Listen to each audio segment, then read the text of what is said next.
날 때부터 시각장애인으로 태어난 불쌍한 한 사람이 본문 속에 등장합니다. 얄궂은 운명으로 태어난 그는 자기 자신을 저주하면서 살아야 했던 것입니다. 그는 앞을 돌 수 없었기 때문에 자유로운 출입이 불가능하였습니다. 부모의 유산도 없었습니다. 돈을 벌 수도 없는 그런 처지입니다. 그리하여 그는 구구라는 거지의 운명을 벗어날 수 없었던 것을 봅니다.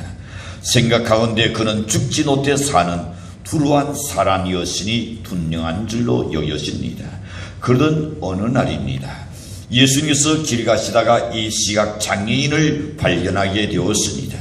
길가에서 그는 구걸하고 있는 것을 보셨습니다. 불쌍한 생각이 들어서 그를 바라보고 있을 그때에 제자들이 예수님께 물었습니다. 선생님, 이 사람이 시각장애인으로 태어난 것은 도대체 누구의 죄 때문입니까? 자기 죄 때문입니까? 아니면 부모의 죄 때문입니까? 라고 9장 2절에서 물었습니다. 이 질문에 대한 대답은 사실 쉬운 것은 아닙니다. 그러나 예수는 이렇게 대답하셨습니다. 3절에 가서 보니 예수께서 대답하시되 이 사람이나 그 부모의 죄를 돈한 것이 아니라 그에게서 하나님의 하시는 일을 나타내고자 하심이라 라고 말씀합니다. 이 말씀은 우리에게 두 가지 중요한 교훈을 우리에게 안겨줍니다. 첫째는 죄 때문에 아닌 재난도 있다는 것을 우리가 생각해야 합니다. 서로 여러 가지 어려움이 있다 할지라도 꼭 재난이 아닌 그런 재난이 있을 수 있고, 둘째 번째는 가수는 하나님의 영광을 드러내기 위한 재난도 있다고 성경은 말씀합니다. 그에게서 하나님의 하시는 일을 나타내고자 합니다. 고로 내가 지금 고난을 받고 재난 가운데 있는 것은 나를 통하여 하나님이 하시고자 하는 일을 나타내기 위한 하나의 하나님의 도구가 될 수 있다는 것입니다. 그리고 나서 예수님께서 땅에 진을 뱉어서 진흙을 이겨서 그 시각장애인의 눈에 바르시고 이렇게 말씀합니다. 실로암 못에 가서 씻어라. 이 시각장애인은 예수님의 말씀대로 실로암 못에 가서 씻고 그리고는 밝은 눈으로 돌아왔더라 그랬습니다. 우리는 본문 말씀에서 불우한 시각장애인의 눈을 뜨고 축복을 받는 모습을 보게 됩니다. 시각장애인인 그가 눈을 뜨게 되었습니다. 어둡게 살던 그가 밝고 아름다운 세상을 알게 되었습니다. 눈을 감고 살던 그가 이제는 눈을 뜨고 살게 된 것을 봅니다. 사랑하는 성도 여러분, 우리도 이런 엄청난 축복을 받았던 우리들입니다. 그러기 위해서 본문에 나오는 시각장애인의 모습을 살펴보면서 어떻게 하는 우리도 지금 눈을 떴다나 실은 눈을 감고 산다도 과언이 아닌 줄로 여겨집니다. 본문을 생각해서 첫 번째 봅니다. 불쌍하고 가련한 한 시각장애인을 오르는 주목하여 보셔야 합니다. 불행하게도 그는 날 때부터 시각장애인이 된 사람입니다. 그가 태어난 모습이 어땠는지 우리는 잘 알 수는 없습니다. 그는 분명히 불우한 자인 것 나는 틀림없는 일입니다. 그가 시각장애인인 것이 확인되었기 때문입니다. 그리고 그 부모는 아들을 낳는 그 기쁨보다는 낳는 그 순간에 기뻤는지를 모를 겁니다. 그러나 다시금 산모가 자기 아이를 도왔을 때에 염려가 되고 슬픔이 더 컸던 것입니다. 그 부모에게 있어서는 안목 또는 그런 어린 것은 때로는 귀찮은 존재였을지도 모릅니다. 불쌍한 이것이 무엇 때문에 태어났을까? 차라리 죽어버렸더라면 너는 우리 집안의 원수라고 생각했을지도 몰라요. 사실 그는 자식이 아니라 원수였을지도 모릅니다. 축복이 아니라 그 가정의 저주였을지도 모릅니다. 그는 사랑스러운 자식이 아니라 철천지전에 아마 원수였을 겁니다. 온 집안에 그를 사랑해주는 사람은 아무도 없었습니다. 그는 이 사람 저 사람에게 쥐어 닥치면서 때로는 살았었는지도 모릅니다. 어떤 때는 미운을 닫아서 온종일 굶을 굶을 때도 어찌 없었겠습니까? 그는 만물의 영장인 사람이었지만은 그러나 사랑받는 강아지 난도 못한 처지였습니다. 그의 불행은 그가 자라가면서 더 심각해졌습니다. 왜? 바깥에 나가니 동무들도 그를 놀리기 시작합니다. 그리고 그를 고난도로 인도하기 시작합니다. 진정으로 친구들과 어울릴 수 없었습니다. 자유롭게 출입할 수도 없었던 사람입니다. 시각장애인 그는 걸음을 걷다가도 여기 부딪히고 저기 부딪히고 피 흘리는, 때로는 상처받는 그런 일들이 어찌 없었겠습니까? 그는 앞을 볼 수 없었기 때문에 곧잘 넘어질 수밖에 없었습니다.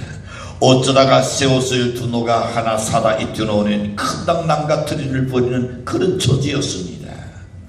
앞을 볼 수 없다는 것이 이렇게 불행할 수밖에 없는 겁니다. 제가 부산서 사역할 때의 기억이 납니다. 한 맹인이 있었습니다. 그는 이 침수를 하면서 그리고 한의를 하고 있었습니다. 그는 은혜를 받았기 때문에 나온의 변화는 왔습니다. 어느 날 제게 와서 이야기합니다. 목사님, 오늘 제가 길 가는데 남볕이 크고 튼튼한 녀석이 내게 그냥 키스를 해버리는데 내가 얼마나 놀랐는지 모릅니다. 그래요. 무슨 말인가 하니 전두대에 자기가 부딪혔다는 겁니다. 사랑하는 성도 여러분, 생각해보면 불행하기로는 정말로 시각장애인이 남건 불행한 사람이 또 있을까? 왜냐하면 가련한 그 시각장애인의 노릇에서 때로는 우리 자신들의 노릇을 발견해야 하는 건데, 영적인 의인이 있어서 인간들은 다 시각장애인이라도 과언이 아닐 것입니다. 왜 그럴까요? 그 이유는 뭘까요? 첫째는 사물을 다뤄보지 못하기 때문입니다. 우리가 눈을 떴으나 사물을 제대로 분별하고 판단하느냐 말입니다. 사람은 제대로 여름 분별할 수 있습니까? 둘째는 자기가 어디로 가고 있는지조차도 알지 못하기 때문입니다. 셋째는 자기가 서 있는 곳이 어디인지도 알지 못하고 지금 서 있기 때문인 것입니다. 시각장애는 자기 실상 곧 자기 노릇을 보지 못합니다. 시각장애는 자신의 노릇뿐 아니라 우주 만물 아무것도 그는 보지 못하는 사람인 것입니다. 어떤 나그네 한 사람이 개나리 돛진을 짊어지고 먼 여행을 떠났습니다. 피곤한 여행 중에 길동무 한 사람을 정말로 만나서 너무 반가워했습니다. 그는 머리를 딱딱 깎아버린 선인이었습니다. 알고 보니 그 선인은 피해성이었습니다. 즉 다시 말하면 불교의 돛도를 어겨서 쫓겨나버린 그런 선인이었습니다. 어느 날 밤 그들은 동숙하게 되었습니다. 그 선인은 자신이 불교에서 파문당한 이야기를 하나의 재밌는 비유로 들어서 이야기해 줬습니다. 하루는 고양이가 한 마리가 날마다 쥐를 잡아놓고 있는데 가만히 생각하니 고양이가 내가 참 못될 짓을 하고 있구나. 어째요 그도 생명인데 내가 그를 잡아놓아야 하는가 말인가. 그래서 이 고양이가 깊은 산중에 둘땅에 들어서 수도한 후에 둘생이 되겠다고 결심하고는 도복을 입고 그리고 둘땅에서 수도하는 중에 3년이 지났는데 어느 날 여전히 이 둘땅 앞에 한 마리 쥐가 싹 지나가길래 그 쥐를 달아보내서 그리고는 나만이 타고 하고 그냥 뒀어요. 근데 이 쥐 한 마리가 또 왔다 갔다 하니까 그 다음에 어떻게 옛날에 그 습성이 솟아올랐습니다. 넙석 잡아서 그냥 나시게 넣었다는 거예요. 그리고 난 후에 3년 모든 불공이 두란이 타월이 되어버렸다는 겁니다. 다시 나는 거기서 이제 쫓겨났다는 거예요. 이렇게 하여 그는 기계성이 되어서 유랑 생활을 하게 된다는 겁니다. 나그네는 기계성의 이야기를 아주 재밌게 듣다가 곧잘 잠이 깊이 빠져들어 버렸습니다. 이 기계성은 잠든 나그네의 상투놀이를 탁탁 깎아버렸습니다. 그리고는 자신이 입었던 스님의 도복을 그 나그네에게 입혀놓고는 개나리 보지는 지가 짊어지고 그리고 아침 일찍이 나가버렸습니다. 나그네가 아침에 일어나 보니까 스님은 온데가 면고 자기에게는 스님이 입었던 그 도복이 입혀져 있으니 그리고 자기의 놀이를 보니까 놀이가 딱딱 깎아져 있어요. 나그네는 여간집 주인을 찾아가서 하는 날이 이렇습니다. 중은 여기 있는데 나는 어디 갔소? 그랬더니 여간집 주인이 말하기를 당신이 중인지 새벽에 나간 그 사람이 나그네인지 둔간하지 못하겠소 라고 말하더라는 겁니다. 여러분, 이해가 안 가는 것 같아요. 이것이 오늘 우리 인간의 실상입니다. 중은 여기 있는데 그가 중이었어요? 그는 나그네였어요. 근데 지금 현재 머리가 딱딱 깎아지고 도복이 있으니 자기가 중인 줄 지금 또 생각하는 거예요. 자기 정체성을 모른다는 걸 이야기합니다. 자, 나는 여기 있는데 중은 어디 있느냐고 말하는 것이 옳은 말입니다. 근데 중은 여기 있는데 나는 어디 갔소? 넌센스의 이야기시요. 돼지 10마리가 길을 건너 강을 건너가고 있었습니다. 그러나 강을 건넌 후에 세보니까 이상하게 9마리밖에 없습니다. 2번 세고 3번 세도 9마리밖에 없습니다. 야, 한 마리는 어디 갔느냐? 이유는 뭘까요? 자기를 헤아리지 않았기 때문입니다. 현대인은 자기를 지금 망각하고 있습니다. 자기가 누구인지 모르고 지금 살고 있단 말입니다. 자기가 어디에서 와서 어디로 가는지 조차도 지금 모르고 지금 살아가고 있는 겁니다. 마치 시각장애인이 자기 노선을 돌 수 없는 것처럼 말입니다. 인간은 자기 자신을 모르고 있습니다. 자기가 누구인지 어디로 지금 가고 있는지 지금 모르고 살아가고 있는 겁니다. 자기가 어디서 왔으며 어떻게 살아야 하는지 조차도 지금 모르고 살아가고 있는 겁니다. 1961년도에 어느 목사가 되기 전 이야기입니다. 국가공무원 시험을 응시했습니다. 당시 날에도 실업자가 너무 많은 데라 수많은 사람이 몰려오지요. 근데 다행히도 국가고시시험에 합격했습니다. 신혼조회까지 잘 끝났습니다. 이제 마지막 제출해야 할 서류가 있습니다. 그것이 뭡니까? 지정 병원에 가서 건강검진 엑스레이를 단독을 가져오라는 겁니다. 결과는 어디 됐을까요? 이 사람은 엑스레이 찍어보니 결핵을 앓고 있는 환자였습니다. 너무나 억울해서 의사와 그는 다퉜다고 말했습니다. 선생님, 저는 탐낫이 너무 좋은데 왜 내가 결핵 환자입니까? 선생님은 말합니다. 당신이 탐낫이 좋을지는 몰라도 당신은 결핵 환자요. 그는 다시 말합니다. 선생님, 저는 부지런히 일하고 그래도 나는 피곤하지 않는데 그런데 왜 내가 결핵 환자입니까? 그래도 당신은 결핵 환자입니다 라는 의사의 말입니다. 그는 결핵균이 대를 타먹고 있었는데도 그것을 모르고 살아갔던 겁니다.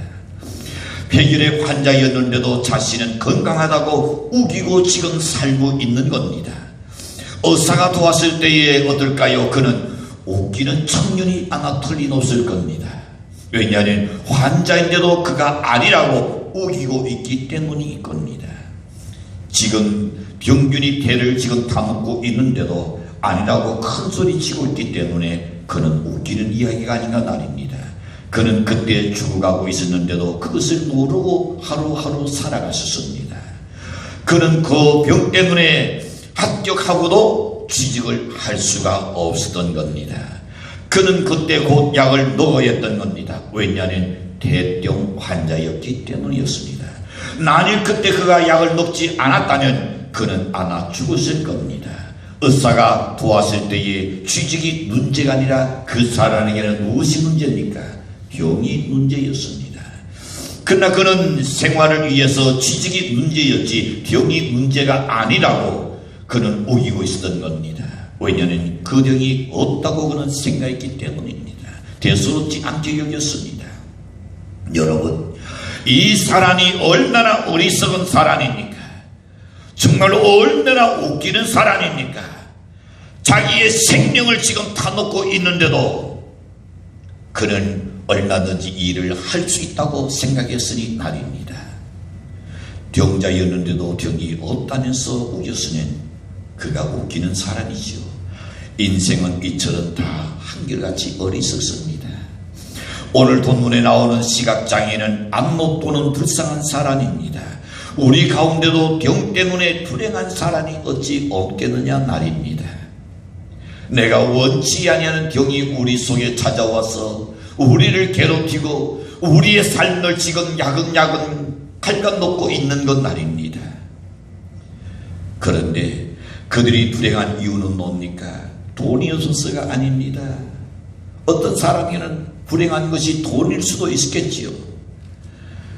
건강이 나빴어도 아닐 겁니다. 어떤 얘기는 직장이 없어서 불행한 것도 아닐 것입니다. 무엇 때문에 내 마음속에 갈등이 생깁니까? 내 마음속에 불안합니까? 내 마음속에 염려가 떨쳐지지 않고 있습니까? 우리 속에 죄 때문에 불행할 수 있다는 겁니다. 죄 때문에 죽어가고 있는 것입니다. 그런데도 그것을 모르기 때문입니다. 성경은 이렇게 말씀합니다. 로마서 3장 23절에 보시는 모든 사람이 죄를 통하였으되 하나님의 영광에 이르지 못한다. 로마서 3장 10절에서는 이렇게 말씀하십니다. 의인은 온난이 하나도 없다고 말씀하셨습니다. 이 세상 모든 인간은 회개 없이 하나님 앞에 모두가 죄인이라는 것을 지금 선언하고 있습니다. 그런데 더욱 불행한 것은 뭘까요? 죄인인데도 불구하고 나는 죄인이 아니라고 우기고 있다는 사실 말입니다. 분명히 죄 때문에 죽어가고 있는데도 그것을 모르고 있다는 사실 때문입니다. 죄값은 로마서 6장 23절에서 26절에 보낸 사망이라고 했습니다.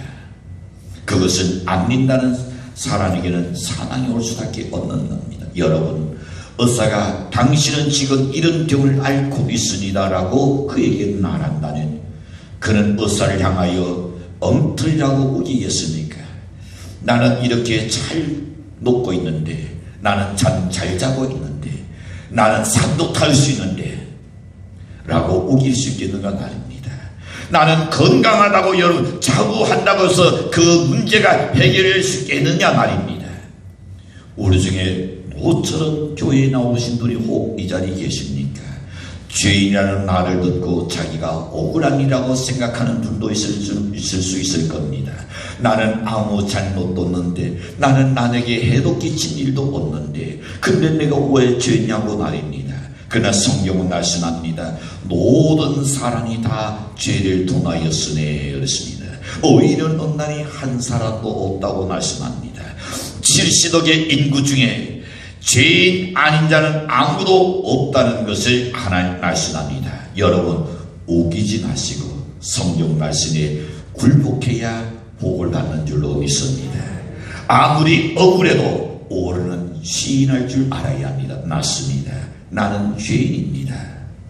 내가 죄인이 아니라고 우긴다 해서 하나님을 오히려 거짓말하는 자로 만들 수밖에 없을 겁니다.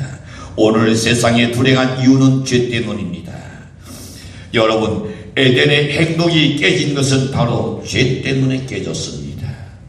이 나라가 이렇게 시끄러운 것은 뭡니까? 다 여러분 명예나 권력이나 거짓의 죄 때문이 아닌가 말입니다. 온 세상이 이렇게 불행한 이유는 뭡니까? 모두가 다 죄 때문에 지금 불행하고 있습니다. 세상 그 어디나 죄 있는 곳에는 평안이 없다는 것입니다. 그러면 둘째로 어떻게 하면 과연 해결할 수 있을까요? 우리는 거짓 시각장애인에게서 힌트를 얻을 수 있습니다. 우리도 거짓 시각장애인처럼 눈을 떠야 할 줄로 믿습니다. 밝은 눈이 되어야 할 줄로 생각합니다. 8절에 가서 보시니 7절에 밝은 눈으로 왔더라 그랬습니다. 우리가 눈을 떴을 때에 사물을 볼 수 있습니다. 우리가 눈을 뜰 때에 다른 길이 무엇인가를 알 수가 있고 그리고 걸어갈 수가 있는 겁니다. 우리가 눈을 떴을 때에 당황하지 않을 수 있는 것입니다. 우리가 영적인 눈을 떴을 때에 하나님을 알 수 있고 하나님을 볼 수 있고 하나님을 믿을 수 있는 줄로 여겨집니다. 예수님은 말씀하셨습니다. 요한복음 14장 6절에서 보시는 나는 길이요 진리요 생명이니 나를 믿는 자는 죽어도 살겠고, 여러분 예수 그리스도 내가 길이요 진리요 생명이었습니다. 나로 말미암지 않고는 아버지께로 갈 자가 없다. 세상에는 잘못된 일로 얼마든지 나뉘으니라. 길이 아닌 그런 길들이 너무 많습니다. 아무나 따라가서는 안 되는 겁니다. 세상에는 많은 이단들도 있습니다. 형태는 비슷한 것 같으나 전혀 다른 무리들이 얼마든지 땅 위에 나뉘습니다. 어떤 일은 사람의 도기에 다르나 질경은 성경원이 사망의 길이다 그랬습니다. 시각장애인이 다른 길을 갈 수 없듯이 영적인 시각장애인은 다른 길을 갈 수가 없는 것입니다. 자, 이제 시각장애인이 어떻게 해서 과연 눈을 떴는가 우리는 곤곤히 한번 들여다볼 수 있기를 바랍니다. 첫째, 그는 길거리에서 예수를 만났습니다. 그 불쌍한 시각장애인은 예수를 만나서 눈을 뜨는 축복을 받았습니다. 헬렌은 어째서 그렇게 유명하게 되었습니까?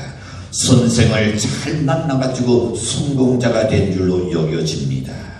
바보 온다는 누구를 잘 만났으니까? 부인을 잘 만나주고 장군이 된 걸로 여겨집니다. 깡대 기육두는 누구를 잘 만났으니까? 예수를 잘 만나서 그가 위대한 목사로서의 사명을 감당하는 줄로 여겨집니다. 물론 시각장애인이 예수를 찾아갈 수는 없습니다. 예수님께서 시각장애인이 있는 곳으로 찾아오셨습니다. 오셔서 시각장애인을 만나셨습니다. 이것 또한 전적으로 주님의 은혜이지요. 여러분, 오늘 이 자리에 오시게 된 것이 내가 오고 싶어서가 아니라 하나님의 성령이 열린 마음을 오늘 교회 한번 가볼까? 먼저 이끄신 줄 믿으시기를 축도합니다. 하나님께서 연의 나음을 이끌으셨기 때문에, 하나님이 연을 사랑하기 때문에, 연에게 관심을 갖고 있기 때문에 하나님이 연에게 축복하시려고 여러분을 이끌으셨다는 겁니다. 그래서 전적인 주님의 은혜입니다. 여러분, 주님은 지금 우리를 만나게 하여 우리 곁에 와 계십니다. 이 주님은 지금 우리가 받아들이고 영접하는 우리의 마음이 활짝 열면 주님은 우리를 만나주실 줄로 믿습니다. 요한복음 1장 12절에 보시는 영접하는 자 곧 그 이를 믿는 자에게는 하나님의 자녀가 되는 권세를 주셨다 하셨습니다. 여러분, 믿어 하나님의 자녀 되는 축복을 받는 여러분 되시길 주로 축복합니다. 그 다음에 두 번째 시각장애인이 보시는 예수는 땅에 진을 냈다 진역을 이겨서 그의 눈에 달라주셨더라고 6절에서 말씀합니다. 자, 예수님은 병자를 고치실 때에 여러 가지 방법을 사용하셨습니다. 어떤 때는 손을 대시면서 치료하신 일도 있고, 어떤 때는 말씀으로서 치료하신 일도 있고, 어떤 때는 오늘 본문처럼 진을 달라서 낫게 하신 적도 없잖아 있습니다. 문제는 병자의 신앙 정도에 따라서 이렇게도 하고 저렇게도 하신 것을 보셨습니다. 어떤 방법이든 간에 주님의 능력을 믿으셔야 할 줄로 확신합니다. 어떤 이들은 첫사람이 아담을 창조했을 때에 혹으로 사용하신 것처럼 예수님의 창조의 능력을 보시기 위하여 혹을 사용했다고 하는 사람도 있지만, 그러나 그거는 어디까지나 그 자기의 생각이고, 주님께서는 사람을 치료할 때 그 사람에 따라서 다양하게 역사하시기 때문에 우리에게 믿음이 있으면 주님은 일하실 줄로 확신합니다. 세 번째 7절에 가서 보시는 나가서 실람노새 가서 씻어라. 그리고 나서는 실람노새가 씻어라 했습니다. 자, 실람노은 예루살렘의 유서 깊은 곳입니다. 실람노 그러면 제일 먼저 연상이 뭡니까? 히스기야 왕을 생각해야 합니다. 수로에서 기호를 찾을 수가 있는 겁니다. 히스기야 왕은 사내인의 그 침공을 예견하고 성문을 통하는 수로를 만들어서 유사시에 식수 공급을 도모했던 그런 사건이 있었습니다. 히스기야 왕은 이 기홀에서 실로암까지 작아나치 570m의 굴을 타가지고 그 수로를 통하여 실로암까지 이 5개까지 저수지를 만드는데 성공한 사람이었죠. 실로암이라는 뜻은 도렌을 닫았다는 말입니다.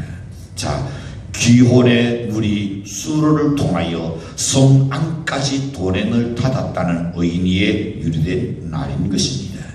또한 성도께서 보내신 성자 예수께서 이 주님을 그곳에 보내셨다는 의미를 담고 있습니다. 암흑 중에 사는 시각장애인이 밝은 눈을 보게 된 것처럼 여러분 영광의 나라에 임할 것을 우리에게 이야기해 주고 있습니다. 오르는 이 영광을 맛보기 원한다면 어디에? 실로암에 가서 씻기를 원할 줄로 믿습니다. 예수 그리스도의 보혈로 씻음 닫아낸 영광을 보게 되라고 확신합니다. 그 다음에 오르는 1절에 가서 보시면 실로암에 가서 씻고 눈이 밝아졌더라. 7절에 이에 가서 씻고 밝은 눈으로 왔더라. 10절에 가서 보니 사람들은 그를 보고 네 눈이 어떻게 뜨느냐고 물었습니다. 그러니 11절에 가서 대답하여 예수라는 그 사람이 신령을 이겨 내 눈에 다루고 나더러 실로암에 가서 씻으라기에 가서 씻었더니 보게 되었노라고 말합니다. 사랑하는 성도 여러분, 가서 씻고 밝은 눈으로 왔던 이 시각장애인, 진흙이 그의 눈에서 씻겨졌을 때에 모든 이 장애가 그것과 함께 제거된 줄로 확신합니다. 이제는 시각장애인이 아니라 그도 정상인이 된 것입니다. 그는 이 도don거리면서 신랑 옷을 찾아갔지만은 올 때는 밝은 눈으로 돌아왔습니다. 그는 때로는 의심하면서 긴가민가 하면서 갔지만은 믿고 그리고 그는 밝은 눈으로 돌아왔던 겁니다.